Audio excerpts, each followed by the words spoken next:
প্রার্থী আমাদের এলাকায় কর্মসংস্থান এবং যুব উন্নয়নে কাজ করবে সে প্রার্থীকে আমরা ভোট দেব। বিশেষ করে আমাদের এলাকায়, যারা এলাকা না, এটা আমাদের দেশের একটা সমস্যা যে আমাদের শিক্ষিত যুবক বেকারত্বের হার অনেক বেশি, এবং বিশেষ করে আমাদের এলাকা অনেক আছে।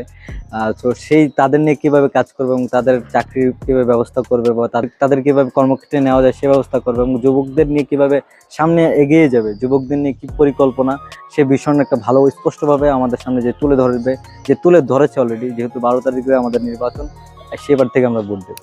যে প্রার্থী আমাদের এলাকায় বর্জ্য ও পরিবেশ ব্যবস্থাপনায় গুরুত্বপূর্ণ কাজ করবে সেবার থেকে আমরা ভোট দেবো। বিশেষ করে আমাদের শ্যামপুর এলাকা, আমাদের কদমতলী এলাকায় অনেকগুলো কারখানা আছে এবং এগুলোর বিষাক্ত কেমিক্যাল এবং বিষাক্ত বর্জ্য যেগুলো আমাদের নদীকে দূষিত করতেছে, আমাদের পাশেই আমাদের বুড়িগঙ্গা নদী, সেগুলো দূষিত করতেছে এবং আমাদের আশেপাশে যত এরিয়া আছে মানুষের বসবাস উপযোগী করে তুলতেছে। এগুলোর দূষিত হওয়ার কারণে পরিবেশের আবহাওয়া দূষিত হইতেছে, আমাদের আশেপাশে বিভিন্ন পশু পাখি রোগে আক্রান্ত হইতেছে। এই বিষয়গুলো নিয়ে যে নজর দিবে এবং কাজ করবে, আমি সেই প্রার্থীকে ভোট দেবো এবং আপনাদের দেওয়া উচিত।